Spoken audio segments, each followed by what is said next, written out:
Radio Fènix, un podcast de debat, reflexió i lluita des del País Valencià.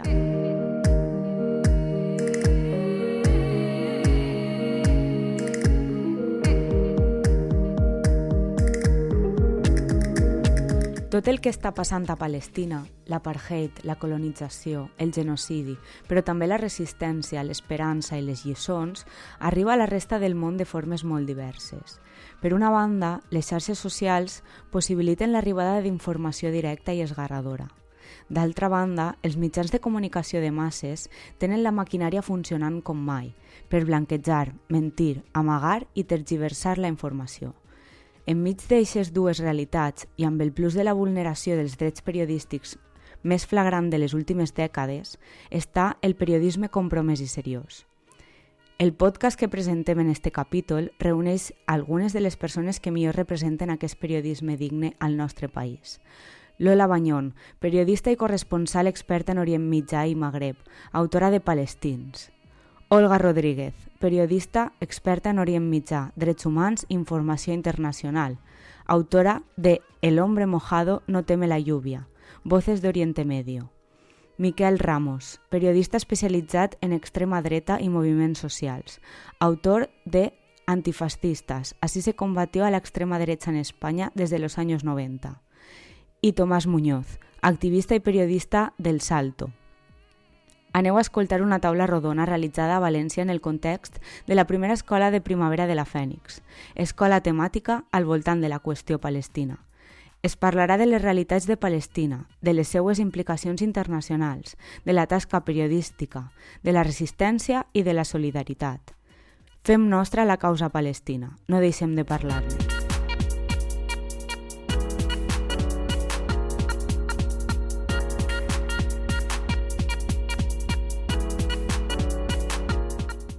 Lola, moltes gràcies per estar així amb nosaltres. Tu que has seguit i estudiat la situació de Palestina des de molt abans d'ara, des de fa molts anys has sigut fins i tot corresponsal, has estat ahí en el terreny. Jo te volia preguntar d'on venim i sobretot com ha sigut l'atenció dels mitjans de comunicació de l'espai mediàtic sobre el que ja estava corrent en Palestina durant aquests anys.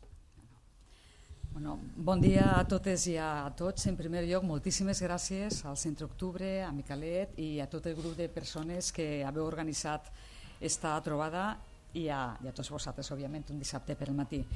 Vaig intentar ser breu, gràcies també als companys de la taula. Jo observo un canvi important.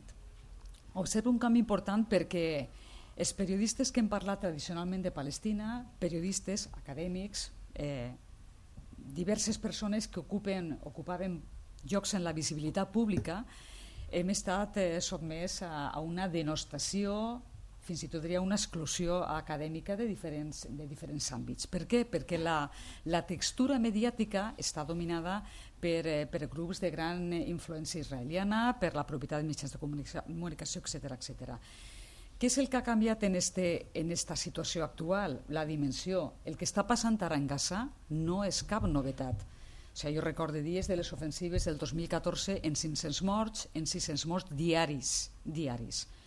Ha canviat la concentració de la dimensió i ha canviat una altra història, les xarxes socials i, paradògicament, la prohibició d'Israel de que entre premsa internacional. Si mos parem a mirar geladament la situació, veurem que hi ha actituds exercides des d'Israel que no tenen possibilitat de comprensió. La primera de totes és la prohibició d'accés a la premsa exterior. Però també això ens serveix com a prova per al que molts hem dit sempre, la presència o no de periodistes allà depèn del permís d'Israel. És una prova més de l'ocupació. L'ocupació és un concepte que els europeus tenim moltes dificultats en assolir, primer perquè nosaltres no vivim en territori ocupat, almenys des d'un punt de vista tradicional. I l'ocupació no és únicament la presència militar. L'ocupació és tindre que demanar-li permís a una persona d'una altra nacionalitat, d'una altra sobirania, per a que tu pugues viure la teua vida. Aleshores, tots els periodistes que hem entrat allà, el primer, quan hem arribat allà, tant pel pas per Jordània, pel pas d'Allenby o per Tel Aviv, és tindre una autorització de l'exèrcit per a poder moure's per als territoris palestins. Bueno, això ja és una prova mateixa de que Israel és qui mana. Clar, això s'ha venut sempre dient, però Israel vos deixa moure-nos? Sí, clar, però reflexionem. És que això és una cosa que hem d'agrair, en primer lloc. Després, el que està passant ara no és una guerra. Una guerra és una definició bèl·lica que suposa una confrontació de dos parts en una equivalència relativa o equilibrada. No és el cas. Anem a dir conflicte, bombardeig, com vulgueu dir-ho, però és important també que ens situem en el puesto. Després, n'hi ha coses que es veuen i n'hi ha coses que no es veuen. Quan parlem de periodisme, a vegades parlar del que no es veu és més sòlid que parlar del que es veu. Què estem veient ara? Bueno, doncs veiem ara més d'un centenar de periodistes palestins morts, executats. Jo he estat fa uns dies, segur que molts de vosaltres l'heu vist també, en Wael Dahdouh, que és un amic, que és el cap de la cadena Al Jazeera en Gaza. Jo col·laboro també en la cadena Al Jazeera. Ha pogut vindre a València gràcies als contactes en Taisir Aluni, que és íntim amic meu, i bueno, pues, com ha coincidit en el Premi Julio Anguita Parrado, pues, bueno, l'havien donat també el Premi de la Coordinadora, el Premi de la Unió de Periodistes, que jo també soc membre d'aquesta unió, i al estar estos dies en ell, bueno, pues la primera pregunta que fas és com és possible que aguanteu. I això, 100 i pico periodistes, és el bloc de víctimes del periodisme que s'ha produït de manera més aplastant en cap conflicte. I encara la professió periodística mundial no acaba d'aterrar en este fet. És a dir, es dona com una qualificació de normalitat a aquestes que han produït aquestes matances que a més han sigut en bona part dels casos a causa de franctiradors o de drons. En concret, en Wael, l'amic que hem estat en ella a València, en un primer bombardeig ha conegut la història sobradament, perquè a la dona, 2 fills i al net. Després, als 15 dies, va perdre el seu fill major periodista. L'atac del seu fill va ser en un dron sobre el cotxe en el que viatjava, que és una estratègia que Israel ha utilitzat moltes vegades. Aquestes morts també han visibilitzat una cosa que els periodistes occidentals han tingut moltes dificultats en reconèixer, i és que per a conèixer la textura de la vida palestina han sigut fonamentals els fixers. Els fixers són els periodistes palestins que t'acompanyen en els viatges allà. És important reconèixer-lo perquè el valor del periodisme bo occidental que s'ha fet era gràcies a ells. Per exemple, Robert Fisk, que va faltar, és el periodista mític d'Orient Pròxim, periodista independent, ho dia sempre sense els seus fixers, que hagués sigut d'ell, però no d'ell, sinó de tots nosaltres. Crec que és un valor important. I després, què és el que no es conta? No es conta la humanitat del poble palestí. Jo quan fa ja molts anys, 25-30 anys, vaig començar a anar per la zona i al final vaig decidir escriure el llibre, ho vaig decidir escriure perquè no havia retrats d'humanitat en la narració mediàtica pràcticament. Jo quan vaig tornar d'una estada prolongada allà, de més de 2 mesos, que és el que va donar resultat al llibre, la gent me preguntava, clar, el llibre està fet a base de les cròniques que jo vaig fer en apunt, la gent me preguntava, però hi ha mestres palestins, però hi ha metges palestins, però metges encara, perquè sí, en la comunitat, al País Valencià tenim molts metges palestins i la gent ho reconeix, però la gent arribava a preguntar, però n'hi ha activistes de drets humans palestins. Clar, jo me vaig adonar que la visió que tenim està absolutament deshumanitzada i continua. Quina és la cobertura que s'està fent de la guerra? Evidentment, de les matances i dels desastres. Però el periodisme de qualitat té referents que es poden contar. Un d'ells és l'accés a les fonts. Això jo sé que moltes vegades a alguns periodistes no els agrada parlar-ho, però en els informatius, què estem veient? Jo parlo més des de televisió, però també en la premsa, en molts casos.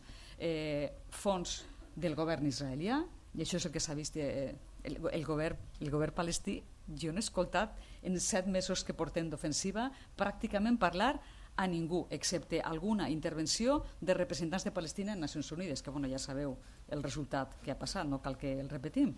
És a dir, no escoltem la veu palestina, no sabem què pensen, i per tant ahir no passa res que maten els palestins, perquè els palestins no són humans, no tenen opinió. Mireu-vos l'expressió fins i tot de la gent que s'anomena partidària de Palestina. A mi no m'agrada gens aquest qualificatiu, perquè jo crec que els periodistes que denunciem l'ocupació des de fa molts anys, etc., el que fem és contar la realitat. Ser pro-palestí significa estar en una causa per emoció o perquè t'agrada estar en aquesta banda, però és que no és la qüestió, sinó que estem denunciant una ocupació i un incompliment dels drets humans inadmissible. Però, per exemple, sabem el que pensa Netanyahu, sabem el que pensen els seus aliats, ens pot agradar, no ens pot agradar, sabem el que pensa Joe Biden, sabem tot, però quan es parla i els comentaristes, hi ha una cosa molt perillosa més enllà dels periodistes, que són els experts. Els experts, òbviament, pràcticament tots senyors, o no? Sí. Val? Molt bé. Que no han estat mai. Jo he tingut unes discussions amb alguns periodistes d'este país, alguns així, perquè dic, vés-te'n 5 dies, però no te'n vagis a Jerusalem o a Tel Aviv, perquè si no, no sabràs res. 5 dies només, vés-te'n a Belén, Ramal i torna. És el desconeixement, però sobretot és la reticència a no entrar en el tema fonamental. Veieu que molts mitjans parlen de guerra Israel-Hamas. Això és una estratègia israeliana per a no dir la veritat. A veure, per a vendre la idea de que l'objectiu és únicament, està verbalitzat per Netanyahu, destrossar a Hamas. Sincerament, i crec que és un repte pendent no únicament dels periodistes sinó de l'acadèmia, de parlar molt clarament sobre què és Hamas. A veure, això passa com què era ETA. A veure, necessitaven saber què era ETA per entendre què es podia fer en ETA. Ja sabeu que tots els moviments que han utilitzat la violència han acabat en un procés de negociació. Dit això, Hamas és una branca dels germans musulmans, que és el moviment islamista, el moviment polític més consistent en el Magrib i Orient Pròxim. O sigui, l'organització política dels pobles comença moltes vegades en conceptes religiosos. La socialdemocràcia en Europa. Jo vaig estar l'any passat parlant del president de la Fundació Willy Brandt, vam estar tot un sopar parlant, evidentment nosaltres ens hem articulat políticament en unes bases. Què vull dir en això? Ningú parla de què és Hamas. Ningú investiga què és Hamas. Hamas té una branca armada, però Hamas és un moviment nacionalista. És un moviment nacionalista, com Hezbollah. És un moviment de resistència, però és un moviment nacionalista i és un moviment que té una agenda política i té una agenda assistencial. Mentre no enquadrem tot el que es parla en aquesta qüestió, no podem entendre. Per tant, si des del principi, quan Israel diu «Nuestra determinació és acabar con Hamas», tal i qual, que poden dir el que vulguin, i això no vol dir, ojo, que estiguem d'acord ni en la ideologia islamista ni en els mètodes utilitzats per la branca armada de Hamas, si això ho entenem i ho contextualitzem, podem entendre Israel d'una altra manera. Jo crec que és necessari que sapiguem quina és la composició del govern israelià per a poder entendre-ho, com s'accedeix al poder en Israel per entendre què és el que està passant i després Hamas tenim que saber què està passant, perquè sabeu què passa? Vos vaig a dir una cosa, jo la gent de Hamas l'he entrevistat moltes vegades en Yarmouk, en el camp de refugiats de Síria. La sorpresa patètica que te trobes sempre és que mentre en Europa, que tenim que espavilar perquè no sé ni com estem, 500 milions de persones absolutament presoners d'una política exterior que no mos com en absolut, perquè els veïns de l'Orient Pròxim són nosaltres, mentre la Unió Europea declaramos a Hamas terrorista y por supuesto está prohibido hacer encuentros con ellos, arribes allí a Yarmouk a entrevistar a Khaled Mishal y te trobes allí pues a parlamentaris britànics, a parlamentaris americans, a exsecretaris d'estats americans, perquè ells sí que estan en contacte. Els israelians estan en contacte amb Hamas, entre altres coses perquè estan intentant, a través de certes persones en les que els periodistes tenen contacte, negociar l'alliberament dels hostatges, que és una història, pues, evidentment, també és una qüestió òbviament humanitària. Una altra, vaig acabant només, no patiu.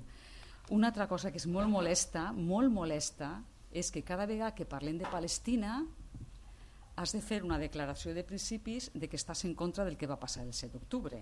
És com un ritual que abans de parlar... Però tu no condenes... Jo, el dia següent, el dia 8, que vaig estar en la nostra televisió, el primer que me preguntaron, diu, però un contertulio, però tu no condenas, tu no parlava castellà perfecte, tu no condenas, digo, hombre, me congratula que me reconozcas un nivel, te informo, no soy la presidenta del gobierno, de momento no lo soy, como para condenar o no condenar, pero ya que lo planteas de esa forma, pues obviamente yo que soy una persona que estoy contra la pena de muerte, ¿cómo voy a estar feliz o contenta de que hayan muerto 1000 y pico personas, sean de la nacionalidad que sean? Por favor, ofende la pregunta.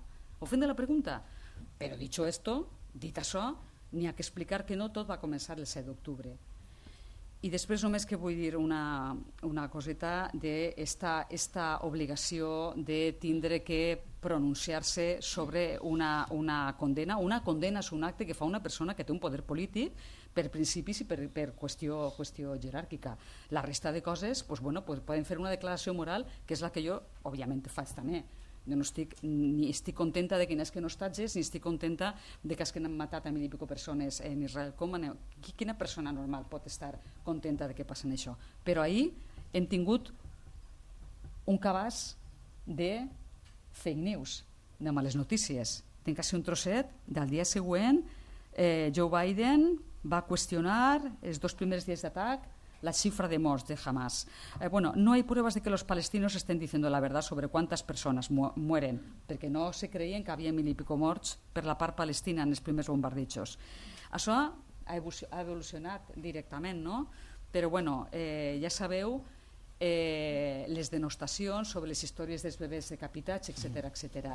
No cal argumentar això per a reconèixer el dolor i la brutalitat d'aquests assassinats. No cal adobar-ho més. És impossible estar d'acord en aquests morts i no es poden justificar de cap manera les altres morts.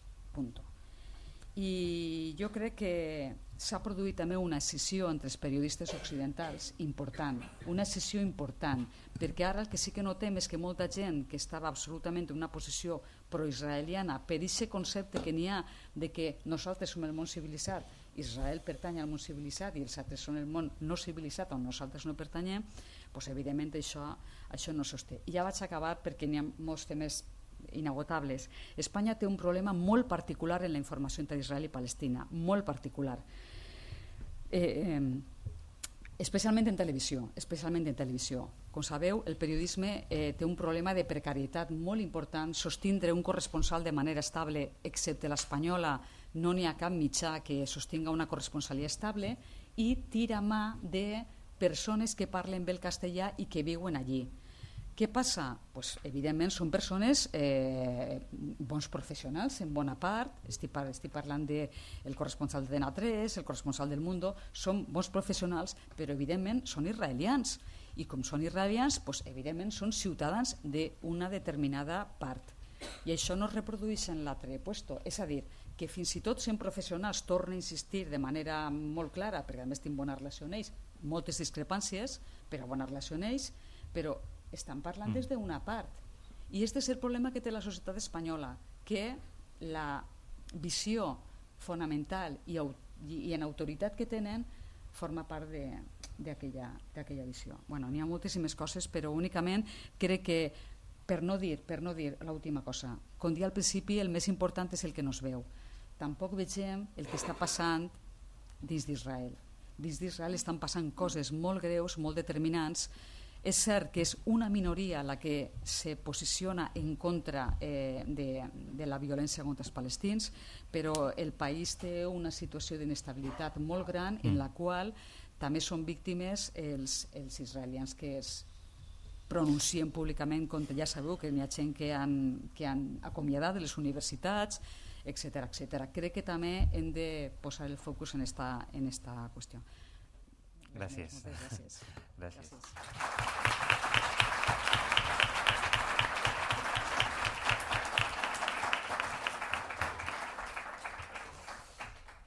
Olga Rodríguez és periodista especialitzada en informació internacional, Orient Mitjà i drets humans, autora de llibres com El hombre bojado no teme la lluvia, Voces de Oriente Medio o Yo muero hoy, las revueltas árabes, entre altres. Va rebre el Premi Honoris Causa Pimentel Fonseca de Drets Humans, Premi Periodisme i Drets Humans 2014, Premi Club Internacional de la Premsa per els reportatges de Gaza i Ciudad Juárez i el Premi Col·lectiu Ortega i Gasset per la cobertura de la invasió i ocupació d'Iraq. Ha treballat en la cadena SER, 4 i CNN, abans d'unir-se ara mateix a eldiario.es. Olga, es un placer tenerte aquí. Hablábamos de las particularidades informativas que está teniendo este genocidio, sobre todo pues eso de quién va emitiendo los mensajes y cómo se pueden contrarrestar esos mensajes. No sé si lo ves así como comentábamos, y qué retos exige ser periodista concretamente en este conflicto, tal y como... o sea, con las coordenadas que hay ahora mismo, ¿no? Eso te quería preguntar por un lado, y por otro, el otro día escuché una intervención tuya en la cadena SER, en la que contabas la historia de una familia que se separaba, etc. Y me preguntaba de qué manera, más allá de esos datos o esas cifras que se van repitiendo diariamente y se van acumulando, cuál es la potencia que tiene también como fijarse en un solo caso, ¿no? De qué manera un solo caso también lo explica todo. Bueno, es un placer estar aquí. Muchas gracias por organizarlo. Creo que somos no miles ni cientos de miles, sino millones de personas en todo el mundo las que tenemos esto todas las horas del día presente. Porque nuestros gobiernos y los dirigentes van por un lado y las sociedades van por otro. Lo estamos viendo en las encuestas de muchísimos países, incluido en Estados Unidos. Es decir, hay mucha gente y muchos seres humanos a los que nada de lo humano les es ajeno y tienen los ojos puestos en Palestina y están diciendo no en mi nombre. Y esto creo que es importante que lo recordemos cada día para no desfallecer, para seguir empujando, porque es un momento de inflexión, un punto de inflexión en el que estamos viviendo en el planeta, y es un momento que requiere de muchísimo empuje y también de encuentros con presencialidad como estos, porque yo creo que nos ayudan, por supuesto, a pensar en colectivo, pero también a darnos calor. Así que gracias por organizarlo. Dicho lo cual, respondiendo a tus preguntas, bueno, empezando por la del final, la historia que conté en la cadena SER, que hacía muchos años que yo no entraba en la cadena SER, y de repente me llaman para un programa, que es un programa un poco de entretenimiento, o sea, un espacio de entretenimiento dentro de Hora 25, en el que tienes que contar un dilema y los demás invitados tienen que responder. Y normalmente los dilemas pues son cosas un poco banales del día a día, los que exponen la gente. Y entonces cuando a mí me llamaron, pues probablemente a lo mejor ni habría ido, pero de repente dije, evidentemente voy a ir a hablar de Palestina, ¿no? Que fue como echar una bomba ahí en mitad de... Pero bueno, fue interesante, ¿no? Y yo creo que hizo reflexionar a todos los presentes y, claro, tenía que llevar algo que pudiera explicar en minuto y medio o 2 minutos y que fuera sencillo y que llegara, bueno, pues la historia de todo el mundo ahora en Gaza, ¿no? De familias divididas, unas en el norte, la mitad de ellas en el norte, la mitad en el sur, la mitad en el centro, bueno, algunos desaparecidos, otros muertos, asesinados, otros pues heridos intentando salir y por lo tanto haciendo crowdfunding como si fueran los Juegos del Hambre, como si fueran los puñeteros Juegos del Hambre, para ver si pueden conseguir el dinero para salir y que les atiendan fuera, ¿no? Entonces, bueno, pues eso fue lo que hice. Los retos periodísticos, lo ha contado muy bien mi compañera, serían infinitos. Es cómo explicar. El relato lo es todo, la narrativa lo es todo. Y desde el día 1 ha sido muy difícil, porque para empezar, ese presunto día 1 nos decían que era el día 1. Detrás hay 75 años, ¿no? Entonces, retos así que se me ocurren ahora mientras me preguntabas. Hacer entender y explicar con datos y con mucho contenido y con mucha pedagogía que no es solo Netanyahu.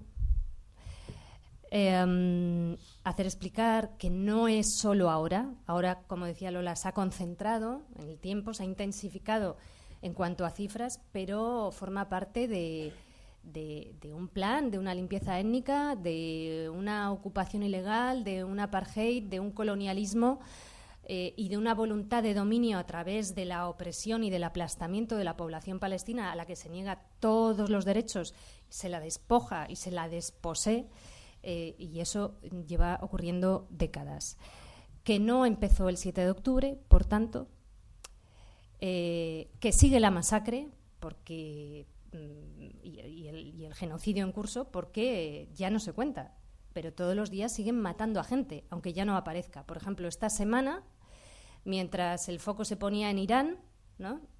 Israel bombardea la embajada iraní en Damasco, mata a varias personas, y cuando Irán responde sin víctimas mortales, pues hay unas escenificaciones y una petición de condena en Naciones Unidas, mientras que cuando Israel había lanzado el ataque y bombardeado la embajada iraní, Francia, Reino Unido y Estados Unidos, en el Consejo de Seguridad de Naciones Unidas, operaron para bloquear cualquier tipo de condena, ¿no? Entonces, ahora, en el contexto de esa respuesta iraní, el foco sobre Gaza, que ya de por sí era escaso en muchos medios de comunicación y en muchas declaraciones públicas de dirigentes, desaparece, ¿no? y se coloca en Irán.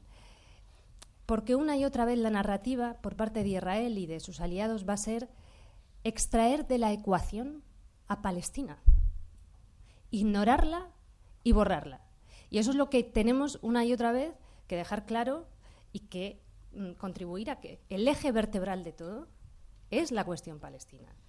O sea, diluirlo y reducir esta cuestión a un conflicto Irán e Israel es la narrativa que en estos momentos se está buscando, en un momento en el que, por ejemplo, el asesinato, el ataque contra los trabajadores de la ONG del chef José Andrés, pues sí que puso en determinadas dificultades a Biden en Estados Unidos, porque la opinión pública, incluso gente cercana a él, como el propio José Andrés, que es amigo del presidente estadounidense, pues le estaban pidiendo algún tipo de gesto. Eso ya se nos ha olvidado a día de hoy, ¿no? Bueno, ¿qué más cosas y qué más retos tenemos los periodistas diariamente? Pues, por ejemplo, el argumento del derecho a la defensa de Israel. Yo recuerdo que me hicieron una entrevista los primeros días y me decían, no, bueno, pero tiene derecho a defenderse. El derecho a la defensa, según el derecho internacional, es otra cosa, pero además yo planteaba entonces, y recuerdo que las caras de mis interlocutores eran un poema, porque debieron pensar, ¿pero qué dice, no? Claro, yo hablaba con el conocimiento de lo que es las dinámicas de Israel a lo largo de los años, ¿no? Y lo que decía es, ¿a qué llama Israel derecho a defenderse? Porque está llamando Israel derecho a defenderse a un desplazamiento forzado, que eso en sí mismo constituye un crimen de guerra, a una masacre colectiva, a una destrucción masiva y a una ocupación del territorio de Gaza mayor, y a un bloqueo impidiendo que llegue la ayuda humanitaria necesaria. Y decía entonces, es que puede matar a miles más, a cientos más o a miles más, incluso a decenas de miles más, que fue esa cara de sorpresa, ¿no? Bueno, pues aquí estamos con 34.000, según cifras oficiales, pueden ser más porque hay gente, cadáveres que permanecen bajo los escombros. Otra cuestión a la que nos tenemos que enfrentar, la falsa creencia, la falsedad de que antisionismo es antisemitismo. Y esto aquí en el llamado primer mundo, en el mundo occidental, es algo que también lo atraviesa todo, hasta el punto de que yo el otro día ya publiqué un artículo pues explicándolo, porque es algo que seguro que quienes estáis aquí pues ya lo sabéis, estáis formados probablemente, etcétera, ¿no? Pero hay mucha gente que está confundida con eso y el miedo, más allá de las propias presiones, pues está ahí, ¿no? Entonces todavía vemos cómo hay entrevistas a gente, que es muy legítimo entrevistar a todo el mundo, pero si en el momento en el que se formula la pregunta de ¿es antisionismo antisemitismo? Y tu interlocutor te dice que sí, bueno, pues tú tienes la obligación de repreguntar y decir, y entonces todos los judíos del mundo que son antisionistas se odian a sí mismos. Bueno, Es algo tan sencillo como eso, ¿no? El antisemitismo existe en el mundo, es un serio problema y la tergiversación y la instrumentalización del antisemitismo como acusación arrojada contra defensores de derechos humanos, incluso contra los máximos tribunales internacionales del mundo, como ha ocurrido. Netanyahu ha acusado a los dos, al Tribunal Penal Internacional, a integrantes de su gobierno, a la Corte Internacional de Justicia en enero, de ser antisemitas, y también a la relatora de Naciones Unidas, Francesca Albanese, por elaborar el informe Anatomía de un genocidio. Todo eso hace un daño tremendo, por supuesto, a los derechos de la población palestina, pero a los derechos de todos nosotros y también a la lucha contra el antisemitismo real. Y esta es una realidad que atraviesa sobre todo a países como Alemania, Reino Unido y Estados Unidos, donde hay un macartismo y un señalamiento, incluso una criminalización muy grave que está acallando toda crítica a Israel, porque el uso y la tergiversación de estas acusaciones tienen como objetivo precisamente eso, ¿no? Acallar la crítica contra los crímenes israelíes. Y bueno, por nombrar alguna cosa más que una y otra vez tenemos que explicar, el Estado palestino, ¿no? La manida llamada solución de los dos Estados, que está muy bien, pero en la práctica los dirigentes occidentales llevan no años, décadas hablando de la solución de los dos Estados. Si no hay dirigente que no la nombre. Lo que pasa es que luego actúan en sentido contrario. Yo la primera vez que estuve en Palestina, en los años 90, bueno, pues vi una realidad que después, cada vez que volvía, esa realidad era que los asentamientos, la ocupación ilegal y el régimen de apartheid se extendían y se sofisticaban cada vez más. La ocupación no es que haya ocurrido y ya esté ahí, no, es que sigue ocurriendo y extendiéndose en tiempo presente. Por lo tanto, a día de hoy no hay territorio para ese presunto Estado palestino, que además, como sabéis, esta semana Estados Unidos se ha negado, ha vetado y bloqueado el reconocimiento simbólico del Estado palestino en Naciones Unidas. Bueno, podríamos estar enumerando sin fin todas las cuestiones que están en el relato y que van calando e inoculándose en los relatos periodísticos y que no se corresponden con la verdad. Con respecto a lo que decíamos de otros obstáculos, pues que ahora no podemos estar allí. Es la primera vez que no solo nuestra generación, yo soy del año 75, gente que ya está jubilada, nunca le había ocurrido esto. O sea, nunca se había atentado de esta manera contra el derecho a la información. Afortunadamente, la lección de periodismo que ha dado y está dando los periodistas palestinos que están en Gaza es ejemplar, y además la existencia de las redes sociales ha logrado romper el matrix propagandístico y evitar el control de muchísimos mensajes, ¿no? Entonces llega directamente desde Gaza a cualquier rincón del mundo. Hay dos cuestiones, y voy terminando con esto, hay dos cuestiones muy particulares de lo que estamos viviendo y lo que estamos viendo. Bueno, hay muchas, pero voy a destacar dos. Una es la unanimidad en el cierre de filas con Israel. Trump y Biden tienen muchas diferencias, pero en esto están de acuerdo. El primer ministro británico y la oposición, el Partido Laborista, están de acuerdo. En Alemania, lo mismo. En Italia, Meloni y la izquierda italiana están de acuerdo.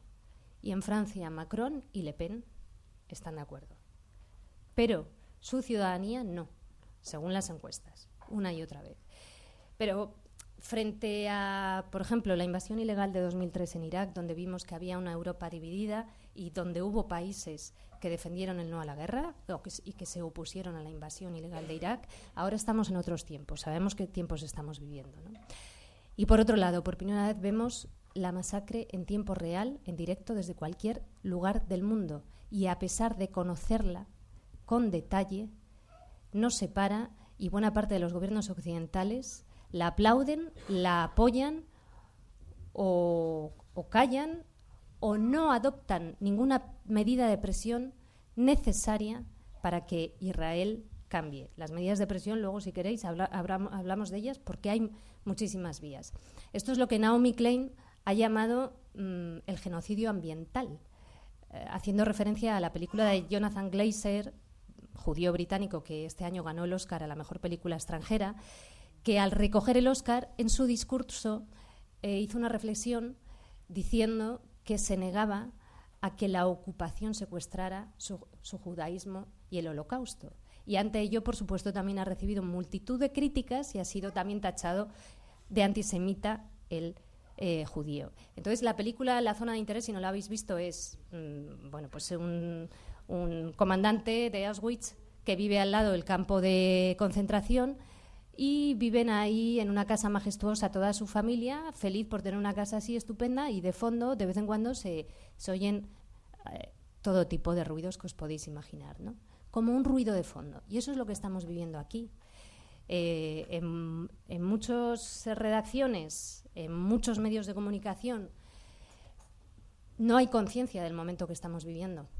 No hay capacidad de formar la fotografía global en pleno siglo XXI, cuando todo está interconectado, ni hay capacidad para entender que esto es un punto de inflexión en el que todo el andamiaje construido tras la Segunda Guerra Mundial, basado en el derecho internacional, en la Carta de Naciones Unidas, que sabemos que siempre tuvo un doble rasero, por supuesto, pero ahora se derrumba, se diluye, porque está siendo claro ese doble rasero y ese uso o no uso del derecho internacional en función de contra quién se usa, ¿no? Y bueno, yo creo que con esto, más o menos, creo que he dicho. Otra cuestión que también mencionaba Lola es que muy a menudo se habla de la religión, ¿no? Y una y otra vez tenemos que insistir y explicar una y otra vez que esto no es una cuestión religiosa, que es una cuestión política, que hay un colonialismo, un supremacismo y un sistema de apartheid que lo condiciona absolutamente todo. De fondo, esa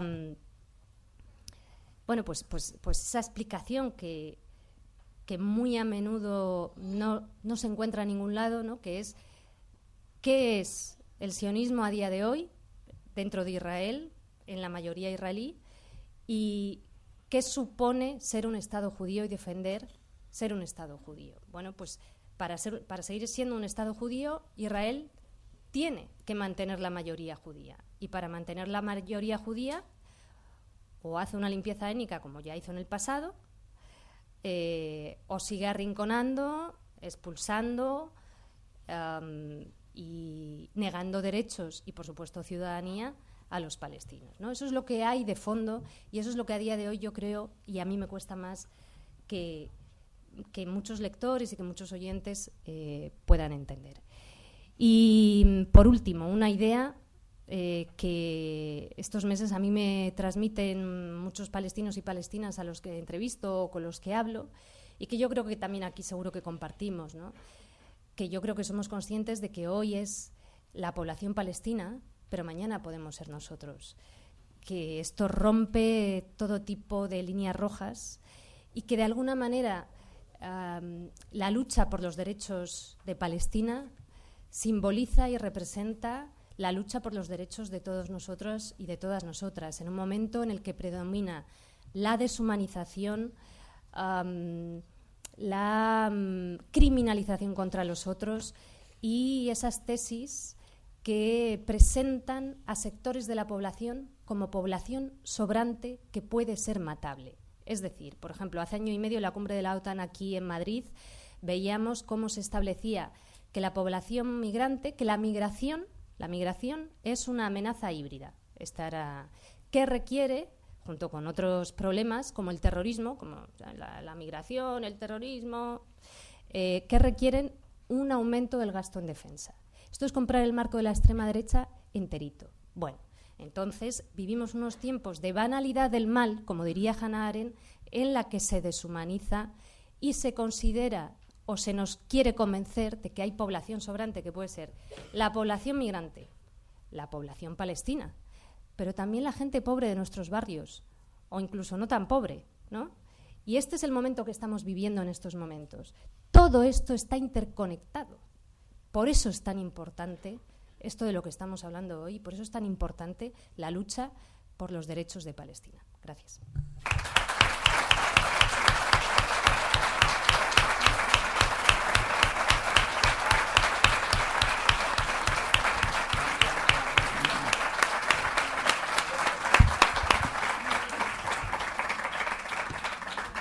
Gracias, Olga.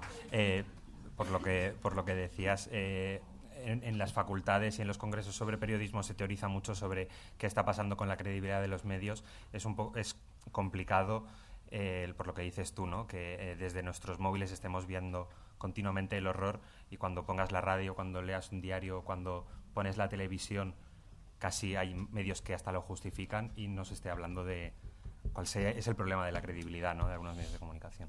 Però bueno, muchas gracias. Miquel Ramos és periodista i investigador especialitzat en extrema dreta, delictes d'odi i moviments socials, llicenciat en Ciències d'Informació i amb un màster de Sociologia i Antropologia per la Universitat de València. Actualment col·labora amb La Marea, Público i La Directa i participa a les tertúlies de ràdio i televisió.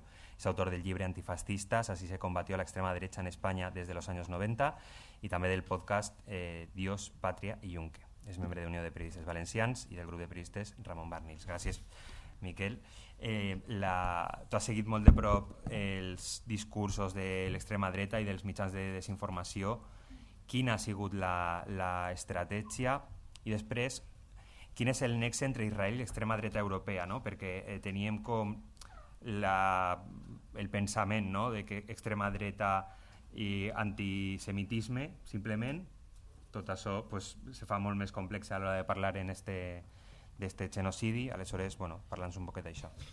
Bé, en primer lloc agrair la invitació i agrair que a la nostra ciutat, a València i al nostre país, no es deixi de parlar de Palestina ni un dia. I això la veritat és que és un orgull. I per tant havíem d'estar així i és un plaer estar avui així. Felicitats a les organitzadores. I compartís que el que han dit les meves companyes, i pense que ens fa sentir-nos inclús cada dia, recordar-nos que som humans i sentir-nos quasi que contents dintre del drama que estem patint, i és sentir aquesta ansietat tots els dies quan te'n recordes que estava havent un genocidi. I pense que és una cosa que ens passa a tots els que estem així, òbviament, però que a vegades oblidem, no? I de sobte penses i dius, ostres, és que està passant això, és que ho veus en el telèfon i ho recordes, i te genera ansietat, i te genera ganes de cridar, ganes de fer alguna cosa.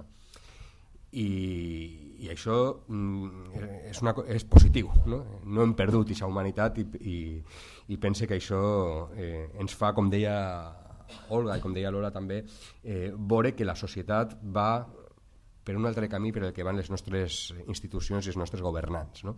Sempre anem un pas endavant i no ens representen, sobretot veient no només la hipocresia, no?, que estan demostrant dia rere dia, no?, de condemnar per una banda, demanar tal i comprar armes dia rere dia, i amb discursos absolutament buits i banals que no solucionen res, i mentre la societat civil va fent i va donant una lliçó dia rere dia, i això jo volia reivindicar, el paper de la societat civil, que pense que és importantíssima. A mi em va passar una anècdota, ho ha comentat abans Lola, i dic, pues mira, ho vaig a contar. Jo estava en directe en la tele quan va arribar el teletip amb el bulo dels xiquets decapitats.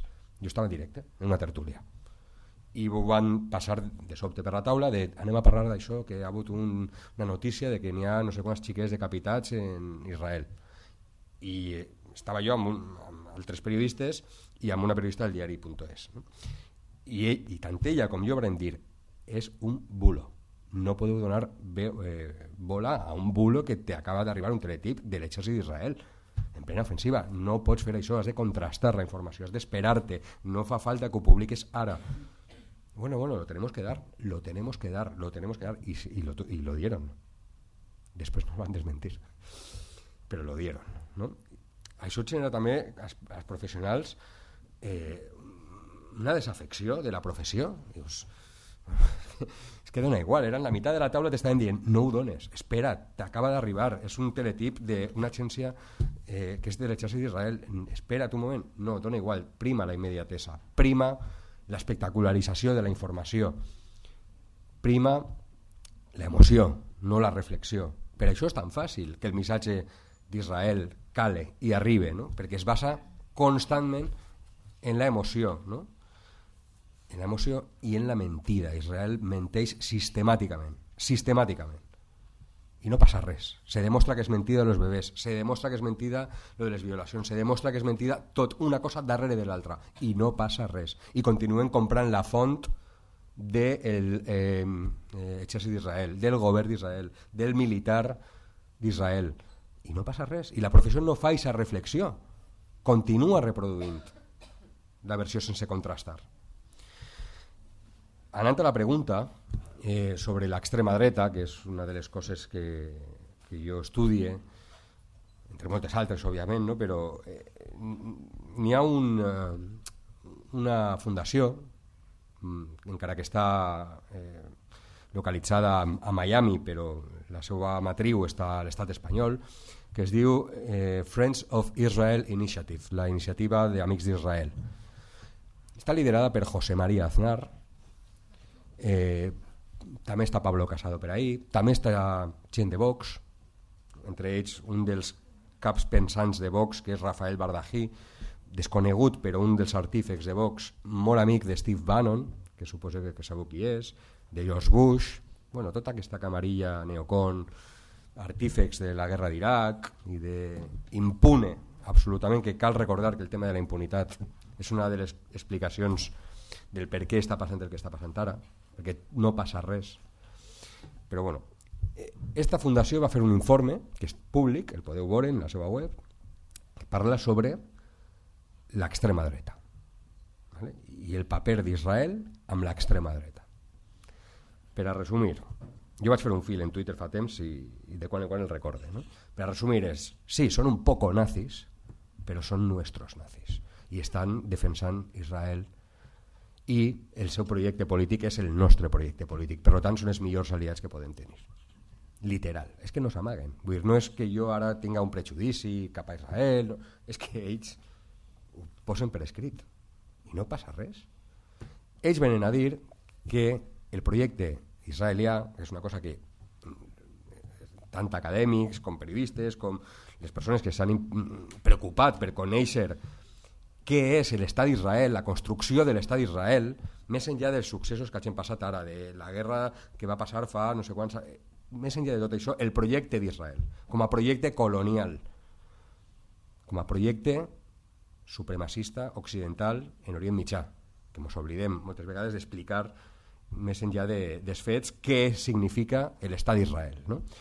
Pues ells venen a dir que el que defensa l'extrema dreta és un estat com Israel.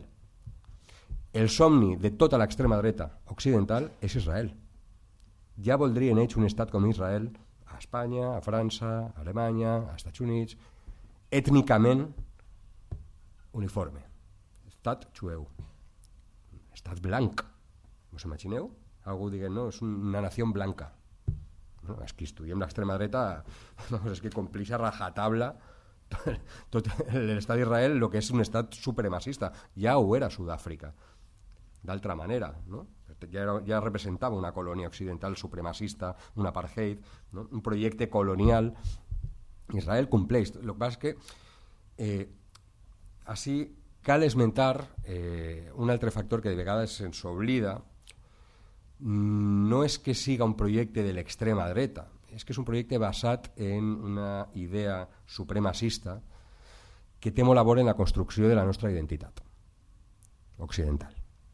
Podem parlar de la identitat valenciana, espanyola, catalana, la que vulgueu, però aquesta construcció identitària que poques vegades ens qüestionem en part afavoreix que avui dia una part no només de l'extrema dreta, una part de la progressia valencianista, catalanista, espanyola, pense que efectivament s'ha d'estar amb Israel, perquè són la civilització, perquè són com nosaltres, perquè nosaltres ja vam expulsar el 9 d'octubre als moros. Ya reconquistamos España, ¿no? Y la toma de Granada, ¿no?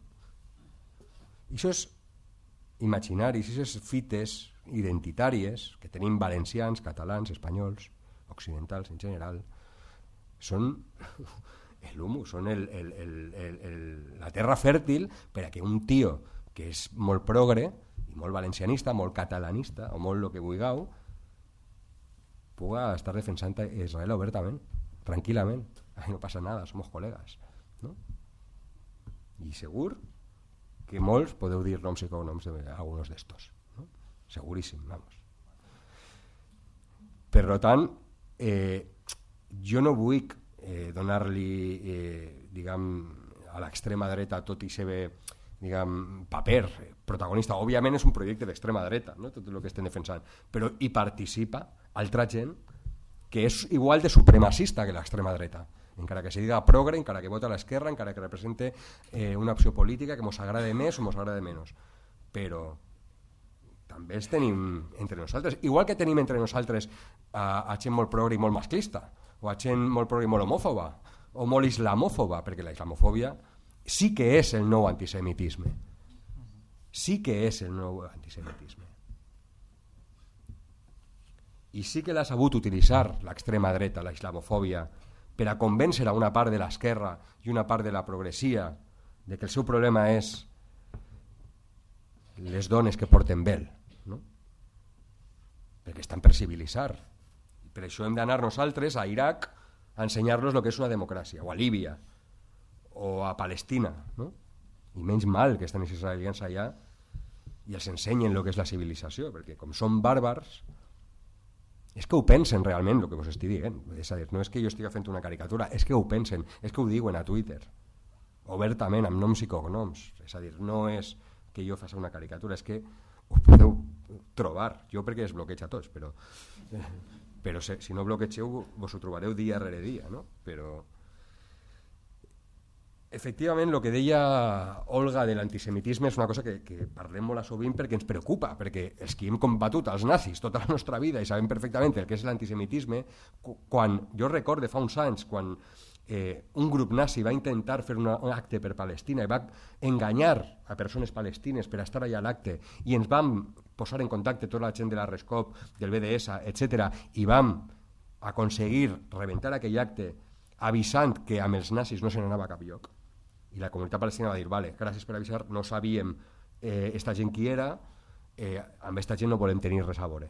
I varen fer aquest paper.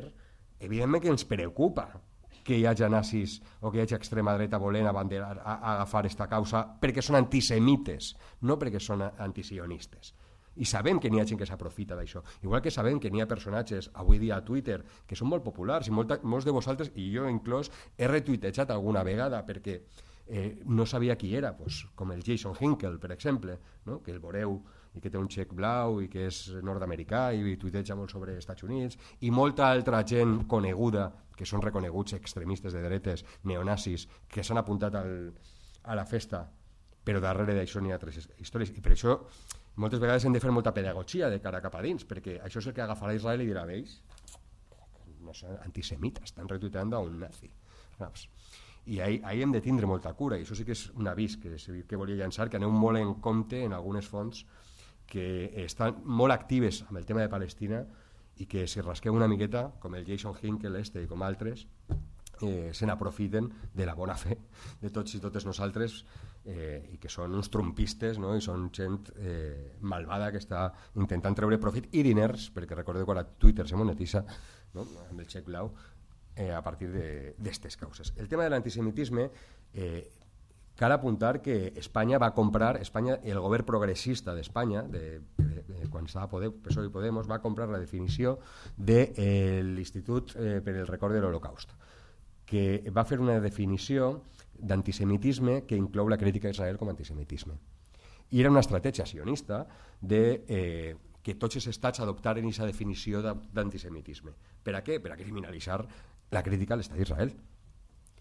IHRA, en les seues inicials, és l'organisme utilitzant perversament el record de l'Holocaust, una cosa tan seriosa com és l'Holocaust, per a blindar el projecte d'Israel, no? I efectivament Espanya va comprar aquesta definició. Està.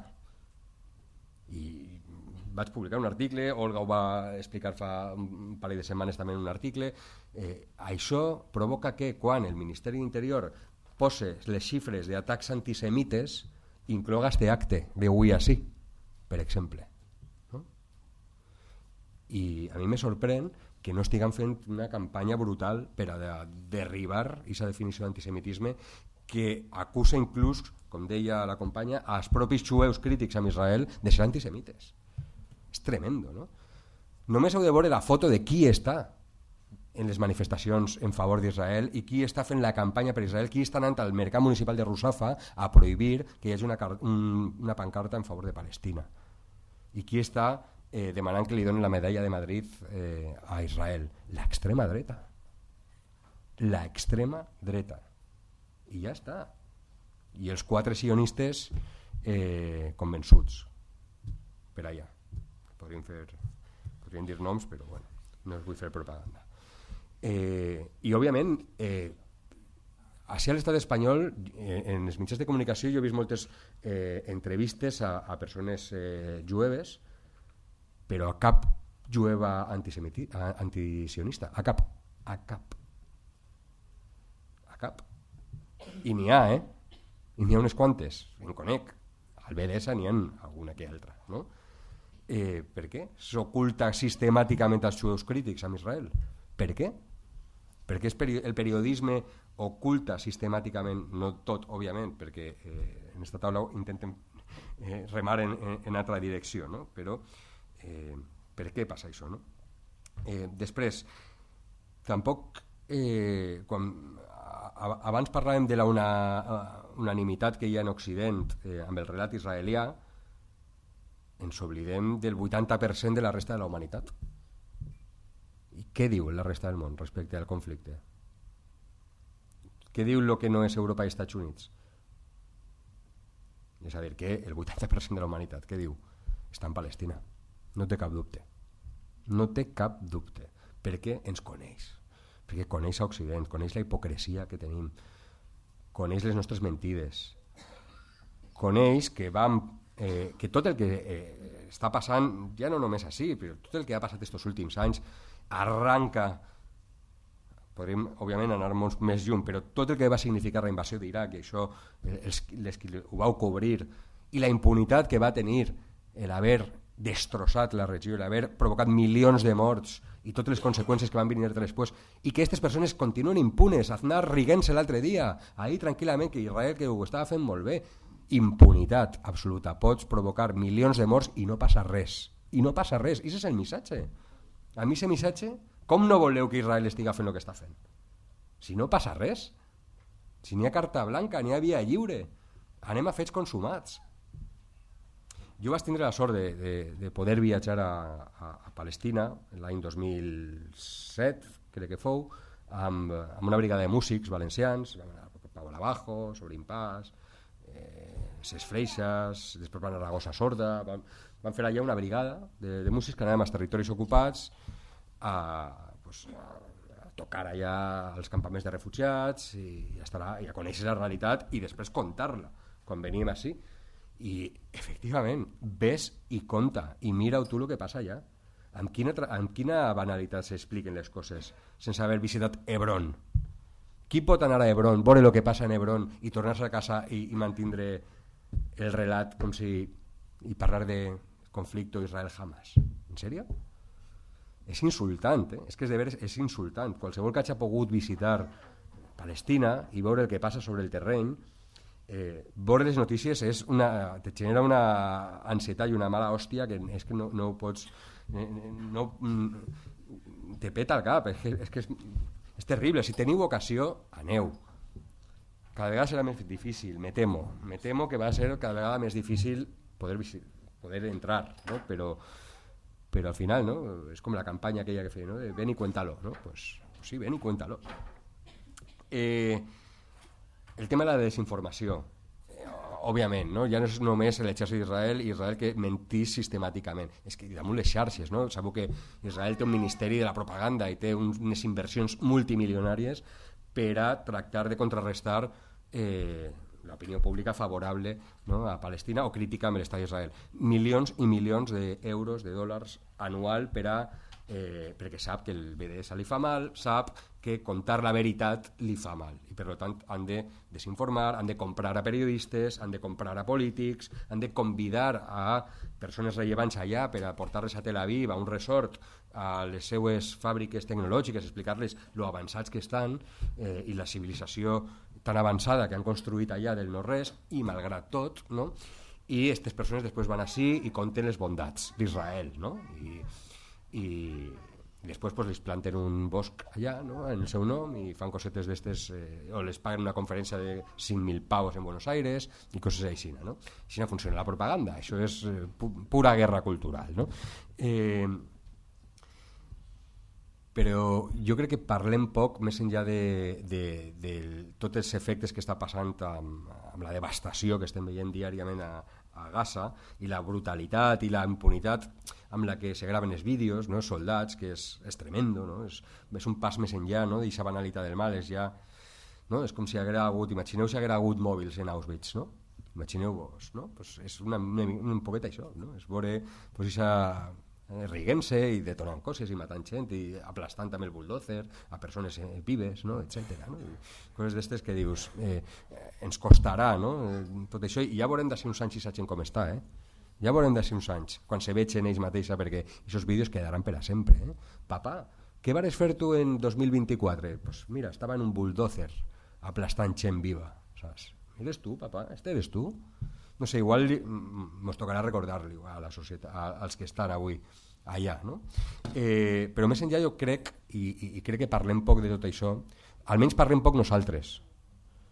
Crec que Israel està perdent la guerra i està perdent com a projecte. Crec que s'està demostrant que és un projecte cada vegada més insostenible, no? No és Netanyahu, que és un dels relats també que jo escolte massa sovint, inclús en la premsa que és crítica amb Israel, ¿no? Netanyahu cada vez más acorralado, la sociedad protestando. Què vos creu? Que els 100 i pico mil manifestants que estan protestant per Netanyahu volen que acaben els bombardejos en Gaza? 90 i pico % recolza l'operació militar en Gaza. No estan protestant perquè estan matant xiquets en Gaza, estan protestant perquè Netanyahu ha fracassat com a gestor militar i polític del país, no? Per tant, ojo en focalitzar les crítiques en Netanyahu. Netanyahu és un més. Simón Pérez també no va aturar la colonització. Els altres progres que han estat per allà tampoc són contraris a l'ocupació, ni al projecte colonial en si. És que a lo millor el problema és el projecte en si, no és el govern de torn, no? I això és algo que a vegades ens dona por parlar del tema, no? És que clar, també pobrets, no? Bueno, ja, però és que igual el projecte en si ja els hem de començar a plantejar si és viable este projecte, no? O què? O anem a començar a ficar-li parxes així hasta que ja pete, no? Perquè el projecte ja dona moltes pistes per a veure's fracassar. Però bueno, en tot cas, i per acabar, pense que Israel està fracassant en la seva operació militar. Podrà devastar Gaza, però ni ha aconseguit acabar amb la resistència, ni ha alliberat els hostatges, ni pot treure cap rèdit polític de tot això. La seva imatge està pitjor que mai, la seva societat està cada vegada més enfrontada als propis governants i el projecte jo crec que està més qüestionat que mai. I això potser possiblement siga també una de les coses de les que hem de posar sobre la taula quan parlem de la devastació de Gaza més enllà de tot això. Què vull dir amb tot això?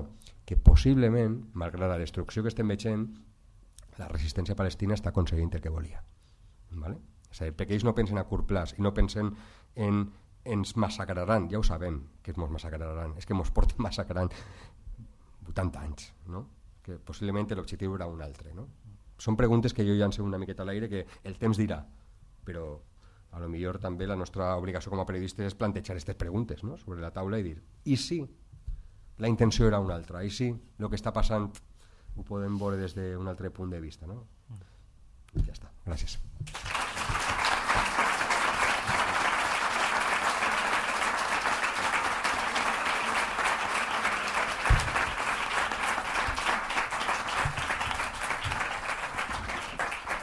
Gràcies, Miquel. Tomàs Muñoz és un periodista que ha desenvolupat la seva carrera entre El Salto, Diagonal i Cadena SER. Com a activista va participar en el moviment estudiantil contra la reforma de Bolonya, Joventut sense futur, Oficina Precària, Patio Maravillas i 15M. Ha treballat com a responsable de premsa per a València en Comú i el grup municipal d'Alacant d'Unides Podem. Tomàs, de les primeres coses que van pensar quan van plantejar esta taula redona era en la iniciativa que va haver en el Salto de crear una guia d'estil, un llibre d'estil per a informar de Palestina. No? Estàvem precisament arreplegant totes aquestes males pràctiques, aquests condicionants, com el relat s'està configurant d'una manera determinada, i ens pareixia una iniciativa molt valenta, molt necessària, el generar aquest com codi de bones pràctiques a l'hora d'informar. No? Aleshores, volíem saber un poc com sorgís aquesta iniciativa, com ha sigut l'elaboració del document. Bon dia. El primer, agrair-vos a totes que esteu així, i també a l'organització, a Fènix i a Acció Cultural i al BDS, per organitzar aquest acte i per movilizarse per Palestina. La primera pregunta de cómo surge este documento surge de la propia reflexión de la redacción ante la avalancha de informaciones que se desatan en esta escalada del conflicto. Pues se produce una paralela desinformación, como se han explicado las compañeras, en los medios más mainstream, ¿no? Que nos impone unos ritmos y unos automatismos a la hora de hablar del conflicto que no son neutrales. Lógicamente, las narrativas de los conflictos, los agentes que están en juego, que están en parte, intentan imponer su versión a través de utilizar términos o palabras que dan un significado a esa narrativa, ¿no? Cuando el Estado de Israel empieza a imponer el término de guerra contra Hamas y los medios empiezan a reproducirla críticamente, está obviando todos los 50 años, más incluso desde la declaración de 1917, de colonialismo y de proyecto sionista que mantiene bajo la opresión al pueblo palestino. Cuando conocemos las vidas, los pormenores de las vidas de los asesinados que fallecieron en el ataque del 7 de octubre con todo detalle, pero ignoramos absolutamente cualquier circunstancia sobre los miles y cientos de miles de palestinos que han fallecido desde el bombardeo, pues esa forma de presentar la información no es en absoluto inocente, es un ejercicio que se hace también de guerra política a través de la información. Entonces nosotros somos un medio humilde, somos en El Salto, somos una cooperativa, y esto también, esta estructura que tenemos de la propiedad, es una de las cosas que nos permite hacer este tipo de posicionamientos.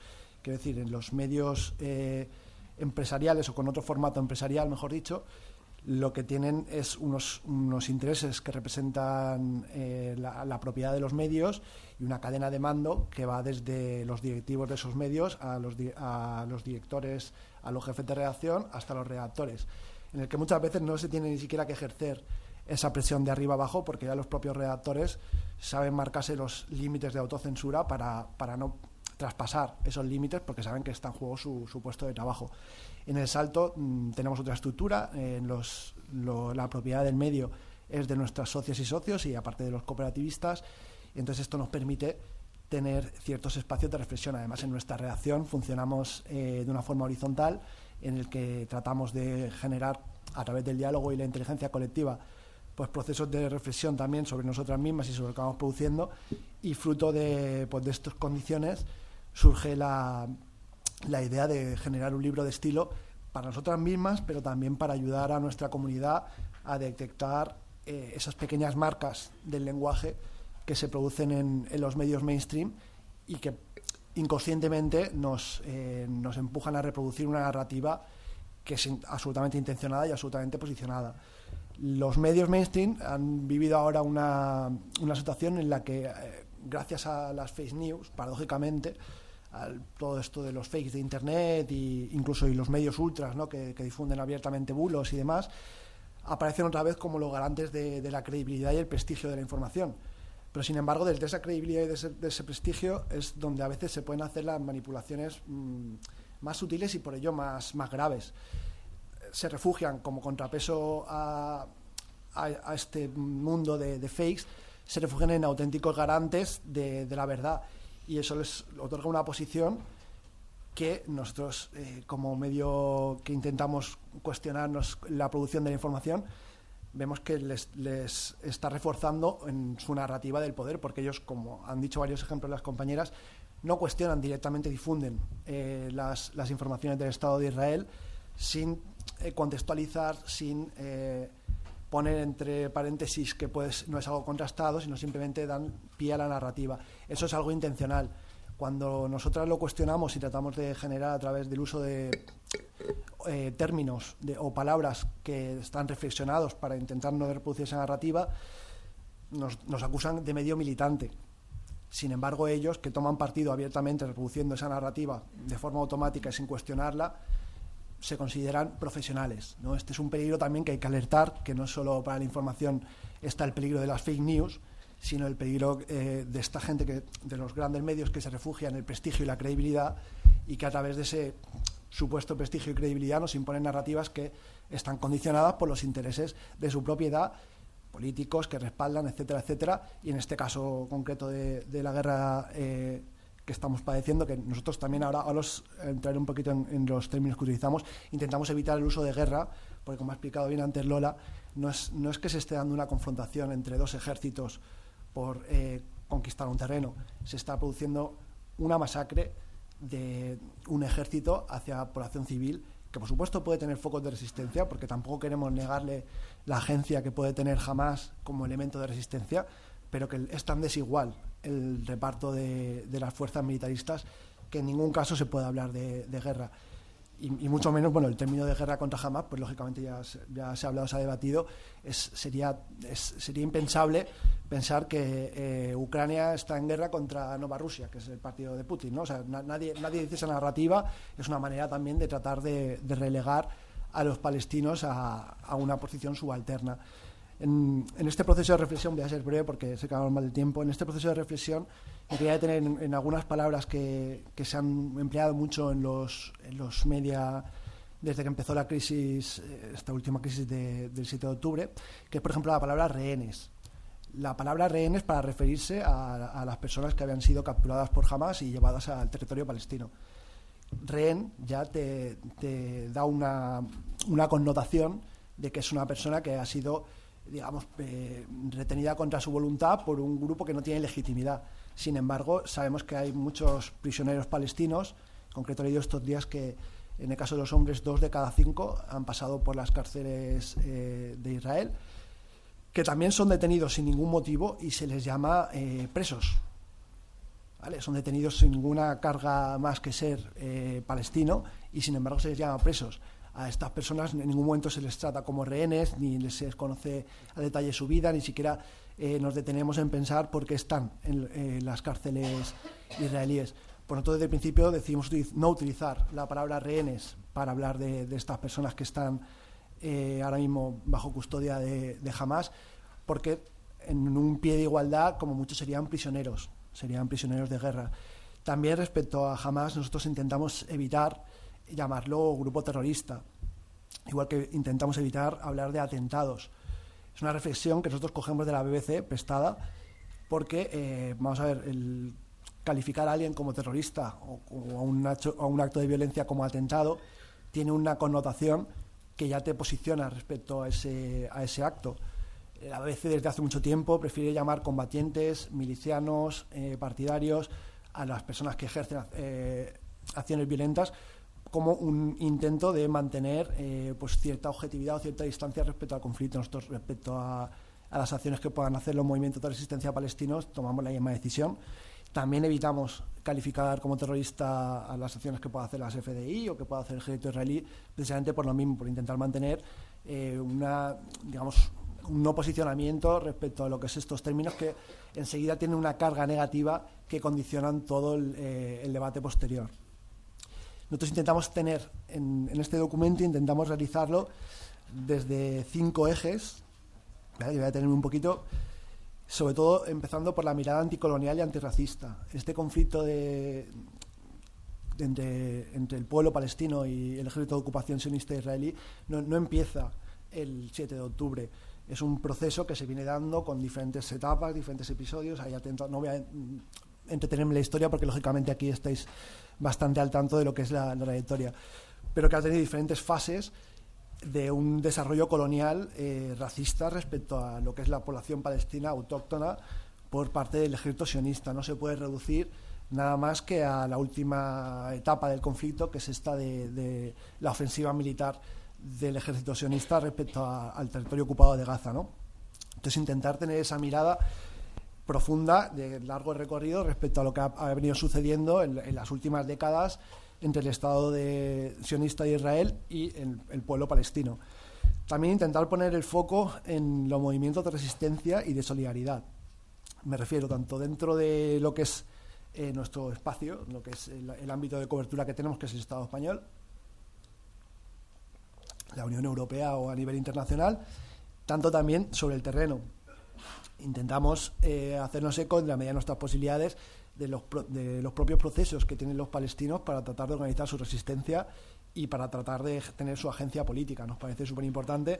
Ya nos gustaría poder estar sobre el terreno para tener más información, pero nos parece muy importante visibilizar esa agencia que tienen las propias personas que están luchando por su propia liberación, y creo que es un elemento que nos diferencia de otros medios. También no separar la cuestión de un análisis geopolítico con vocación antimilitarista.